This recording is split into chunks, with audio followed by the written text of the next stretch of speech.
us today. Sure. Just want to ask a few questions. Okay. Our first question is, what about Hendrix's technique was so extraordinary, new, or exciting?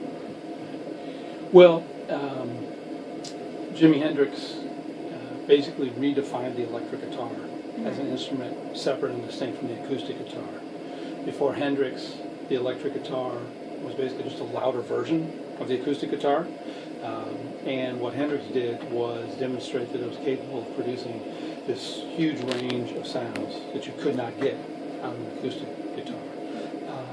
And he was employing things that had always been considered accidental and that guitarists had tried to avoid before him, like distortion and feedback. He used a number of different devices. He had a wah-wah pedal, which creates a sound just like it sounds. He used a device called a univibe, which simulates a rotating speaker, so the sound seems to be coming towards you and then away from you. He had a fuzz box, which distorts the sound, and then he would also just overload his sound system both to create distortion and to create that feedback. And it wasn't just that he was making these sounds, but that he figured out a way to integrate them into his musical language, so that it was an integral part of what he was playing, along with the notes and the chords that he played. Okay, thank you. Second question, what was Hendrix's greatest musical triumph?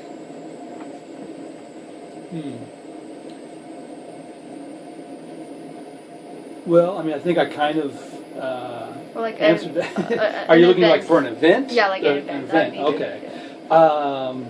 Well, I mean, a couple of his most famous performances were at the Monterey International Pop Festival in 1967, and that was what basically introduced him to American audiences. I mean, Hendrix was American, but he had moved to England, and he'd first become famous in England.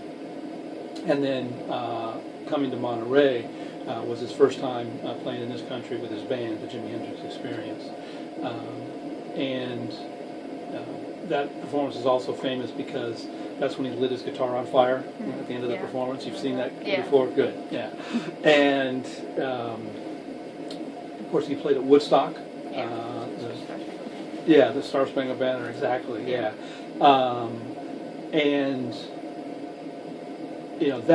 that performance right there, I mean, specifically the Star Spangled Banner, is pretty noteworthy because it was purely instrumental.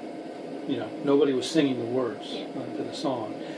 But you can listen to that today and have a discussion about what Hendrix was trying to say with that, and it was purely instrumental, which proves the abilities that he had as an instrumentalist, that he was able to communicate ideas to people without using any words, just using his guitar.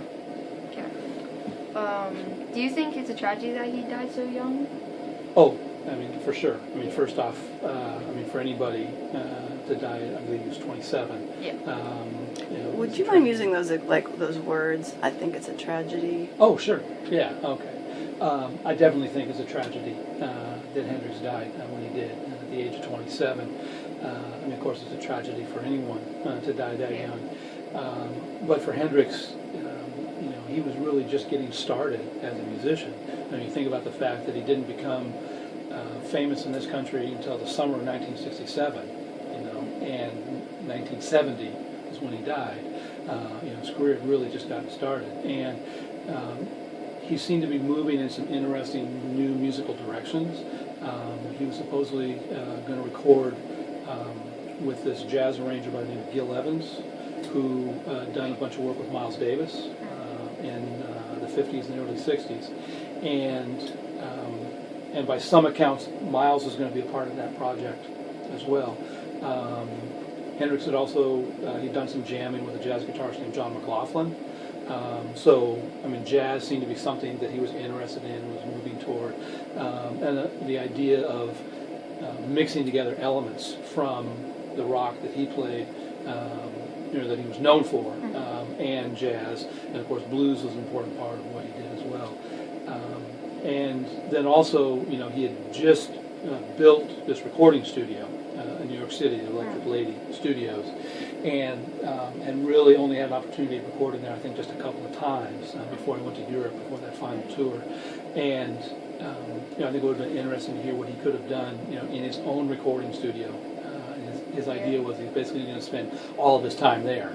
He's going to invite musicians to come in and play with him. They're going to record everything that they did and experiment with the possibilities of the studio. So there's all kinds of things that he possibly could have done, and that he never had the opportunity It's to a do. tragedy that he died. Yeah, and for didn't sure. get to do any of that. Thank you. We are arguing. We are arguing that he may have been the first post-racial rock star. Is that he had mostly white fans and seemed to have escaped being labeled a black musician? Do you have any opinion on that? Sure. Yeah. I think labeling Hendrix the first post-racial rock star is probably correct.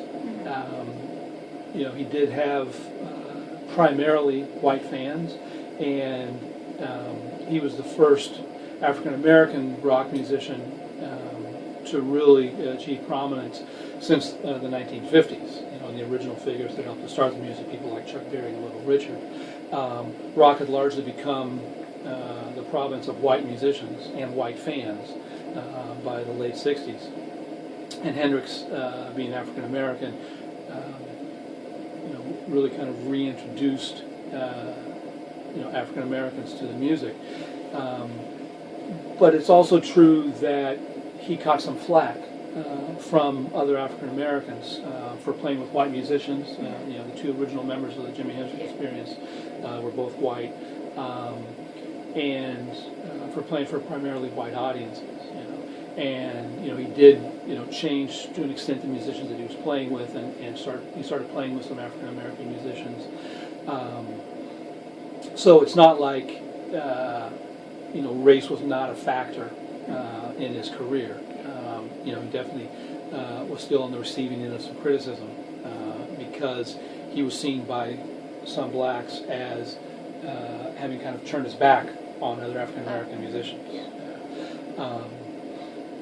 But you're dead on in saying that he was the first major African American rock star since the 1950s.